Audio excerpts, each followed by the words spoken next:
दोस्तों last session में हम लोगों ने HTML के बेसिक फॉर्म के टेक्स्ट डिस्कस किए थे। आज हम लोग स्टार्ट करने वाले हैं एडवांस यानी कि HTML5 के फॉर्म के कौन कौन से इनपुट टैग्स हैं और कौन कौन से एट्रीब्यूट्स लगाने से हमें क्या क्या बेनिफिट्स मिल सकते हैं।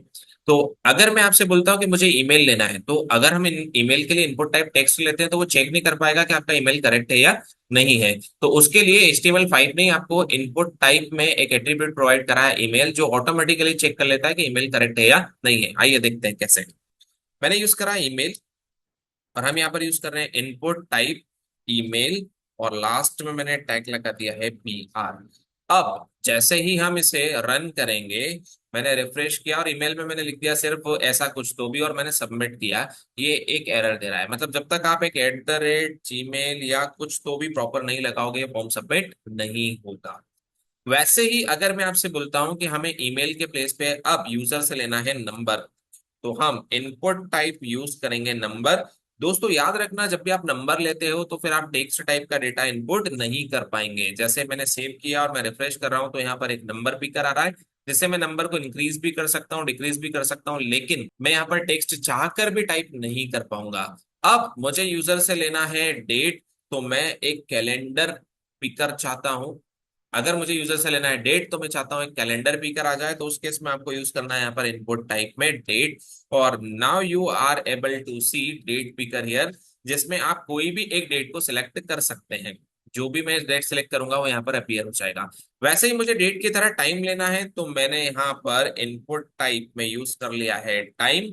और जब मैं टाइम यूज करता हूं, तो मुझे जो अपीयर होके मिलता है वो मिलता है टाइम पिकर। और टाइम पिकर को जिस तरीके से आएगा, जिसमें से आप कोई भी टाइम यहाँ से सेलेक्ट कर सकते हो। मैं चाहता हूं कि डेट और टाइम दोनों एक साथ आ जाए। तो अगर हम डेट और टाइम दोनों एक साथ एक ही इनपुट में लेना चाहते हैं, तो हम ये काम कैसे करेंगे? तो if we want to take date and time together, then you will use input type. और अगर आपने इनपुट टाइप में डेट टाइम लिख दिया, तो आप वहां पर ना तो डेट इनपुट कर पाओगे ना ही टाइम इनपुट कर पाओगे, वहां पर तो टेक्स्ट टाइप का डेटा जा रहा है। फिर हम लोग क्या करेंगे? अब आपको याद रखना है कि जब आप डेट और टाइम दोनों लेना चाहते हो एक साथ, तो आपको यहाँ पर लिखना है डेट टाइम डैश लोकल। और now you can C both the inputs together, मतलब आप यहाँ पर डेट भी ले सकते हो और टाइम भी लिख सकते हो एक ही इनपुट में। सर हमने सुना है कि कलर्स बनते हैं कंप्यूटर से, तो आपने बिल्कुल सही सुना है, और जितने भी कलर्स हैं वो RGB का कॉम्बिनेशन होते हैं। मैंने यहाँ पर यूज कर लिया है कलर, और मैं इनपुट टाइप, याद रखना कलर की स्पेलिंग COLOR देनी है टाइप में, और अगर आप बाहर चाहें तो COLOUR दे सकते हैं। अब कलर मैंने आपको बताया, जितने भी कलर्स हैं वो किसके कॉम्बिनेशन से बनते हैं? RGB के। तो आप यहाँ पर कलर पिकर पे सेलेक्ट करके कोई भी कलर आप सेलेक्ट कर सकते हो, और उसकी यहाँ से RGB वैल्यू हम लोग फाइंड कर सकते हैं। नेक्स्ट मुझे यूजर से लेना है एक URL, तो हम यहाँ पर यूज कर लेंगे इनपुट टाइप URL। और जब तक आप एक वैलिड URL नहीं दोगे, ये आपका फॉर्म सबमिट नहीं करने देगा। जैसे मैंने आपको बोला कि मुझे यहाँ पर google.com विजिट करना है, तो मैंने यहाँ पर दे दिया google.com, लेकिन या गूगल, सिर्फ गूगल लिख के छोड़ दिया। तो यहाँ पर आप सबमिट करोगे तो वो बोल रहा है please enter a valid URL। Valid URL क्या होता है? https://www. google.com। Now it's a valid URL, और when you will click on sign up, then आपका फॉर्म सबमिट हो जाएगा। आपको अगर कोई इमेज या फाइल यूजर से लेना है, तो उसके लिए भी हमारे पास एक HTML इनपुट टैग का एट्रीब्यूट है, जिसका नाम है फाइल। और जब हम लोग फाइल यूज करते हैं, तो आप कोई सी भी फाइल यहाँ से सेलेक्ट करा सकते हैं। You can take text file, you can take image file, आप किसी भी टाइप की फाइल यहाँ पर यूजर से सेलेक्ट करा के अपलोड कर सकते हैं। मैंने ऑडियो फाइल सेलेक्ट करा ली। तो ये वो कॉमन इनपुट टेक्स्ट थे जो हम यूजर से आ, ये वो कॉमन इनपुट टेक्स्ट है जो हम यूजर से डेटा एज ए इनपुट लेने के लिए with the help of form use करते हैं। अब हम लोग स्टार्ट करते हैं फॉर्म टैग पे काम आने वाले एट्रीब्यूट्स। सबसे पहला एट्रीब्यूट किसी भी इनपुट टैग के लिए, मैं सभी को हटा रहा हूं यहाँ पर, I just want to take only one tag whose name is name. अब मैं नेम टैग पे कुछ एट्रीब्यूट्स यूज करना चाहता हूं, तो सबसे पहले मैं आपको बता देता हूं कि हम नेम टैग में अगर लास्ट में लगा देते हैं रिक्वायर्ड।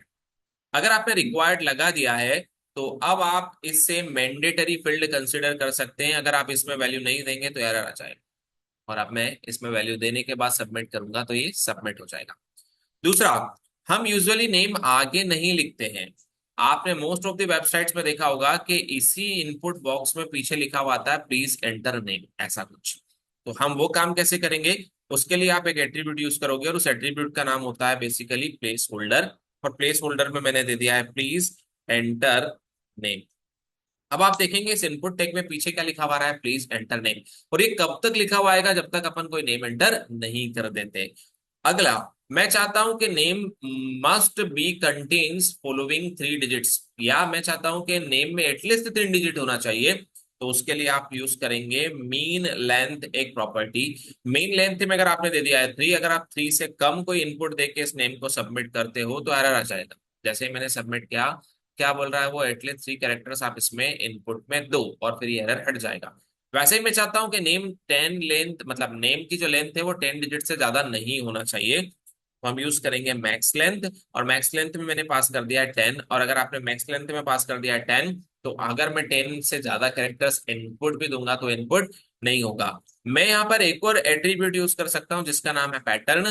पैटर्न में मैं चाहता हूँ कि आपको यहाँ पर देना है पी कॉलेज। तो हमें यहाँ पर पी कॉलेज पैटर्न में सेट कर दिया है। तो अब आपको यहाँ पर जब भी आप पैटर्न एंटर करेंगे तो एक वैल्यू पास करनी है पी कॉलेज नाम से। अगर आपने पी कॉलेजेस भी कर दिया तो भी वो एरर दे देगा, और जैसे ही आप पी कॉलेज करके सबमिट करोगे तो फॉर्म सबमिट हो जाएगा। मैं चाहता हूं कि बाय डिफॉल्ट यहाँ पर एक वैल्यू आए, और वो वैल्यू हम किस एट्रीब्यूट के थ्रू दे सकते हैं, वैल्यू एट्रीब्यूट के थ्रू, जिसके अंदर मैंने दे दिया है यहाँ पर पीसी। मतलब बाय डिफॉल्ट यहाँ पर टाइप होके क्या आएगा, पीसी ही आएगा। आप इसको एरेज भी कर सकते हो और इसमें कुछ नया कंटेंट भी आप दे सकते हो। मैं चाहता हूं कि हम बाय डिफॉल्ट यहाँ पर पी कॉलेज ही वैल्यू में शो कराएं, और उस वैल्यू को कोई चेंज नहीं कर पाए। तो अभी मैं इस पी कॉलेज के आगे कुछ भी ऐड कर सकता हूँ या मैं इसको इरेज भी कर सकता हूँ, पर मैं चाहता हूँ कि इसकी वैल्यू को कोई चेंज नहीं कर पाए। तो मैं यहाँ पर लगा लेता हूँ रीड ओनली, और जैसे मैंने रीड ओनली लगाया, आप इसकी वैल्यू को चेंज नहीं कर पाओगे। अच्छा, अगर हम लोग रीड ओनली हटा देते हैं और मैं वैल्यू को भी हटा देता हूं, और मैं जब भी इस पेज को रिफ्रेश करता हूं, जब भी मैं रिफ्रेश कर रहा हूं, मुझे बार बार कर्सर यहां पर लाकर क्लिक करना पड़ रहा है। मैं चाहता हूं कि जब भी पेज रिफ्रेश हो कर्सर ऑटोमेटिकली यहीं पर क्या करे, ब्लिंक करे। तो उसके लिए मुझे एक एट्रीब्यूट यूज करना है जिसका नाम होता है ऑटो फोकस। अब जब आप ऑटो फोकस लगा दोगे तो आप 1000 टाइम पेज को रिफ्रेश करो, कर्सर वहीं पर पहले वाले पे क्या करेगा, ब्लिंक करेगा। अब हम लोग बात करने वाले हैं सबसे इंपॉर्टेंट कॉन्सेप्ट पे, और जिसका नाम है फॉर्म टैग के एट्रीब्यूट्स। तो फॉर्म टैग का पहला एट्रीब्यूट जो है वो है एक्शन। एक्शन मतलब वो यूआरएल जहां पर आप डेटा ट्रांसफर करना चाहते हो। मेरे पास वो पेज है नहीं, पर मैं वहां पर डेटा ट्रांसफर करना चाहता हूँ, वो है हमारा home.html। तो जब भी मैं इस फॉर्म को सबमिट करूंगा, सबमिट करने के बाद जैसे मैंने यहाँ पर टाइप कर दिया पी कॉलेज, और जैसे मैंने सबमिट किया, तो आप ऊपर यूआरएल देखेंगे। इस यूआरएल बार में कहां पर हम ट्रांसफर कर रहे हैं डेटा। तो मैं form.html में, और मैंने इनपुट टाइप टेक्स्ट लिया था नेम वाला, उसका नाम क्या रखा था, एनएम। और उसकी वैल्यू क्या जा चुकी है यहाँ पर पी कॉलेज, मतलब यहाँ पर इस यूआरएल पर ये डेटा ट्रांसफर हो रहा है। लेकिन सिक्योरिटी खत्म हो गई। आपको लग रहा है कि यहाँ पर तो सब कुछ अपीयर हो रहा है और डिस्प्ले में दिख भी रहा है। तो एक चीज का आप स्पेशली ध्यान रखना कि जब भी आप कोई भी डेटा फॉर्म के थ्रू ट्रांसफर करते हो तो उस पर एक एट्रीब्यूट कॉल होता है मेथड। मेथड में हम दो वैल्यू पास कर सकते हैं, पहला होता है गेट, दूसरा होता है पोस्ट। बाय डिफॉल्ट मेथड होती है गेट, और गेट टाइप में सब कुछ यूआरएल बार में शो होके आपको दिखता है। अगर मैं यहाँ पर पास कर देता हूँ अजय और साइन अप पे क्लिक करता हूँ, ओके, मुझे यहाँ पर पी कॉलेज ही पास करना पड़ेगा क्योंकि हमने वो टाइप किया हुआ है। तो पी कॉलेज, और मैंने जैसे सबमिट किया तो अभी आपको यहाँ पर सब कुछ यूआरएल बार में दिख रहा है। पर मैं चाहता हूँ कि यूआरएल बार में मैं जो भी पास करूँ वो आपको अपीयर ना हो। तो हम सेकेंड मेथड में पास कर सकते हैं पोस्ट। फॉर्म को सबमिट करते टाइम आप 99.9% केसेस में मेथड में पोस्ट पास करना, क्योंकि ये सिक्योर होता है, इसमें यूआरएल बार में कुछ भी शो नहीं होगा। जैसे ही मैंने सेव किया और अब मैं वापस से जब इस फॉर्म को सबमिट करूंगा, तो मैंने यहाँ पर पास कर दिया है पी कॉलेज, और अब आप सबमिट करेंगे तो यहाँ सिर्फ आ रहा है home.html, लेकिन क्या पैरामीटर्स हमने सेंड किए वो अपीयर नहीं हो रहे। अगर आपने फॉर्म में कोई भी इनपुट टैग यूज किया है जिसमें आपने फाइल यूज किया है, मतलब आप टेक्स्ट फाइल या इमेज फाइल फॉर्म के थ्रू जब भी क्या कराने वाले हो, सर्वर पर अपलोड कराने वाले हो, तो मैंने इनपुट टाइप में ले लिया है फाइल। और इसके बाद भी मैंने लगा दिया br। जब भी आप फाइल यूज कर रहे हैं तो एक चीज आपको स्पेशली ध्यान रखना है, उस केस में आपको एक ENC टाइप करके एट्रीब्यूट यूज करना होगा, जिसमें आपको multi part slash form data ये पास करना पड़ेगा। क्योंकि जब भी हम लोग बड़ा कंटेंट या कोई फाइल, इमेज फाइल या टेक्स्ट फाइल सर्वर पर ट्रांसफर करते हैं, तो हमें उसे इंक्रिप्शन टाइप एट्रीब्यूट के थ्रू ही ट्रांसफर करना होता है, जिसकी वैल्यू ऑलवेज आप पास करते हो multi part slash form data. तो दोस्तों ये हमारा फॉर्म टैग था, और इस फॉर्म टैग में काम आने वाले कॉमन एट्रीब्यूट जितने भी थे वो ऑलमोस्ट मैंने आपको बता दिए हैं। इसी के साथ हम लोग HTML वाला जो मेजर टैग्स वाला कंटेंट था वो कवर कर चुके हैं। नेक्स्ट वीडियो में हम लोग मिलेंगे, CSS मतलब इस पेज पे स्टाइलिंग कैसे अप्लाई होती है ये डिस्कस करेंगे।